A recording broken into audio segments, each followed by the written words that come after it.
Hai, Assalamualaikum Anak Umi. Apa kabar? Semoga Anak Umi dalam keadaan sehat ya Nak, dan tetap semangat. Nah, hari ini kita belajar yaitu IPA tentang materi kita hari ini, yaitu tentang organ-organ pencernaan pada manusia. Nah, simak video kali ini ya Anak Umi. Pencernaan pada manusia. Pencernaan manusia adalah proses penguraian makanan yang semula kasar menjadi lebih halus agar lebih mudah diserap oleh tubuh. Proses pencernaan dibagi menjadi dua, yaitu proses pencernaan secara mekanik. Proses pencernaan secara mekanik berfungsi menghancurkan makanan menjadi potongan-potongan kecil. Pencernaan mekanik ini terjadi pada mulut dan lambung. Yang kedua, pencernaan makanan secara kimiawi. Nah, pencernaan makanan secara kimiawi ini berlangsung di dalam mulut, kemudian lambung, dan usus halus. Adapun tujuan pencernaan dengan bantuan enzim adalah menguraikan makanan menjadi sari-sari makanan yang mudah diserap oleh tubuh. Organ-organ pencernaan. Beberapa fungsi organ-organ pencernaan. Yang pertama adalah untuk menghancurkan makanan menjadi yang lebih halus. Yang kedua, menyerap zat-zat makanan yang larut sehingga masuk ke dalam darah. Dan yang ketiga, mengeluarkan zat-zat yang tidak dapat dicerna oleh tubuh. Selanjutnya, kita akan membahas tentang organ apa saja yang terlibat dalam proses pencernaan manusia. Nah, di sini sudah ada gambar dari bagian-bagian organ pencernaan pada manusia. Mulai dari yang pertama, yaitu disebut dengan rongga mulut. Rongga mulut merupakan pintu masuk makanan ke dalam tubuh. Di dalam rongga mulut terjadi pencernaan mekanik dan kimiawi. Bagian yang berfungsi mencerna makanan di rongga mulut adalah gigi, lidah, dan air liur. Gigi dan lidah mencerna makanan secara mekanik, sedangkan air liur mencerna makanan secara kimiawi. Gigi berfungsi untuk menghancurkan makanan, lidah berfungsi untuk mengatur letak makanan pada saat mengunyah, yang kedua membantu menelan makanan, dan yang ketiga yaitu mengecap rasa makanan. Permukaan lidah kita dapat mengecap berbagai rasa, yaitu rasa manis, pahit, asam, asin, dan gurih. Kelenjar ludah menghasilkan air ludah dan enzim amilase atau petialin. Enzim amilase ini berfungsi untuk mengubah zat tepung atau amilum menjadi maltosa. Nah, itulah sebabnya mengapa nasi yang mengandung amilum yang kita kunyah lama-kelamaan akan terasa manis. Nah, bagian organ pencernaan yang kedua yaitu ada kerongkongan. Kerongkongan adalah bagian saluran pencernaan yang menghubungkan rongga mulut dengan lambung. Kerongkongan menyerupai tabung dengan panjang sekitar 20 cm. Jadi panjang kerongkongan ini kira-kira kurang lebih 20 cm. Di dalam kerongkongan terjadi gerakan peristaltik, yaitu gerakan meremas-remas yang dilakukan oleh dinding kerongkongan. Nah, yang dimaksud dengan peristaltik itu adalah gerakan seperti ini. Jadi diremas oleh dinding kerongkongan. Gerakan inilah yang membuat makanan terdorong masuk ke dalam lambung. Organ pencernaan yang ketiga yaitu disebut dengan lambung.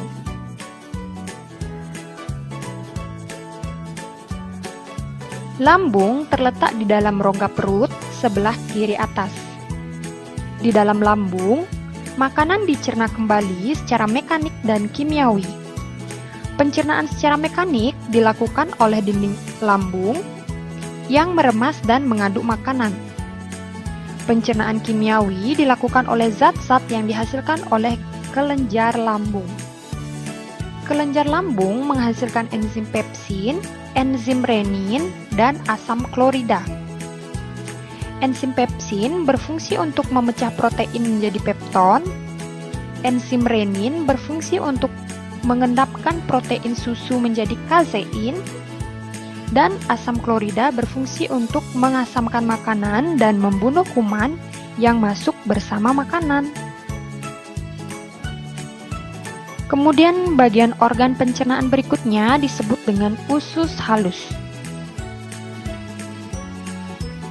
Usus halus merupakan usus terpanjang dalam saluran pencernaan, yaitu panjangnya 6 hingga 7 meter. Di sepanjang dinding usus halus ini dihasilkan enzim-enzim yang berguna untuk mencerna hasil pencernaan lambung yang masuk ke usus halus. Adapun enzim-enzimnya yaitu yang pertama ada enzim maltase yang berfungsi menguraikan maltosa menjadi glukosa. Kemudian yang kedua ada enzim sukrase yang berfungsi menguraikan sukrosa menjadi glukosa dan fruktosa. Yang ketiga enzim laktase yaitu berfungsi menguraikan laktosa menjadi glukosa dan galaktosa. Dan enzim yang keempat yaitu enzim eripsin yang berfungsi menguraikan pepton menjadi asam amino. Nah, usus halus ini terdiri dari 3 bagian, yaitu yang pertama, bagian ini disebut dengan usus 12 jari atau duodenum. Panjang usus 12 jari kira-kira 25 cm atau berukuran 12 jari tangan orang dewasa. Nah, pada usus 12 jari atau duodenum ini terdapat enzim-enzim. Yang pertama itu ada enzim amilase yang berfungsi mengubah zat tepung menjadi gula sederhana. Kemudian enzim yang kedua itu ada tripsin, berfungsi mengubah protein menjadi asam amino. Dan enzim yang ketiga itu ada lipase yang berfungsi mengubah lemak menjadi asam lemak dan gliserol. Kemudian bagian organ pencernaan yang kedua dari usus halus yaitu bagian ini disebut dengan usus kosong atau jejunum. Usus kosong terletak di antara usus 12 jari dan usus penyerapan. Dinding usus kosong mempunyai kelenjar yang menghasilkan enzim-enzim pencernaan tetapi tidak sebanyak di usus 12 jari. Dan bagian usus halus yang ketiga yaitu pada bagian ini disebut dengan usus penyerapan atau ileum. Usus penyerapan merupakan tempat penyerapan sari-sari makanan. Sari makanan diserap oleh pembuluh darah sehingga masuk ke dalam aliran darah dan selanjutnya darah mengedarkan sari-sari makanan tersebut ke seluruh bagian tubuh manusia. Bagian organ pencernaan berikutnya yaitu ada usus besar. Usus besar bersambung dengan usus halus di rongga perut bagian bawah sebelah kanan. Nah, di dalam usus besar terjadi penyerapan air dan pembusukan sisa makanan yang dibantu oleh bakteri pembusuk yaitu bakteri Escherichia coli. Proses pembusukan menghasilkan kotoran yang kemudian dikeluarkan melalui anus. Nah, ini merupakan bagian dari anus manusia. Jadi anus merupakan tempat keluarnya zat sisa makanan yang sudah tidak diperlukan oleh tubuh manusia yang sering disebut dengan feses. Nah, itulah organ-organ pencernaan pada manusia beserta fungsi-fungsinya. Kita akan bahas tentang proses pencernaan pada manusia. Nah, proses pencernaan pada manusia ini yang pertama, makanan masuk ke mulut. Nah, di dalam mulut makanan dicerna secara mekanis oleh gigi dan lidah. Selain itu, makanan juga dicerna secara kimiawi oleh enzim-enzim. Yang kedua, makanan ditelan dan masuk ke kerongkongan. Di kerongkongan terjadi gerakan peristaltik. Ini gerakan peristaltik ini adalah gerakan yang mendorong makanan di dalam lambung. Kemudian, yang ketiga, Di lambung, makanan dicerna secara mekanis dibantu oleh dinding-dinding lambung dan secara kimiawi dibantu oleh enzim pepsin dan renin dan dibantu oleh HCl atau dikatakan asam klorida. Yang keempat, makanan bergerak ke usus halus.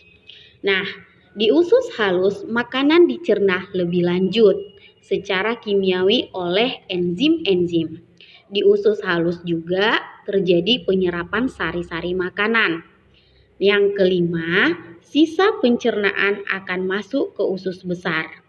Nah, pada usus besar juga terjadi proses penyerapan kembali yang disebut reabsorpsi. Nah, di sini sisa pencernaan ini juga dibusukkan oleh bakteri. Dan yang keenam, sisa pencernaan yang sudah tidak diperlukan tubuh akan dikeluarkan melalui anus. Oke, baiklah Anak Umi, sampai di sini dulu pembelajaran kita hari ini. Semoga apa yang Umi sampaikan dapat bermanfaat bagi kita semua. Umi akhiri, Assalamualaikum warahmatullahi wabarakatuh.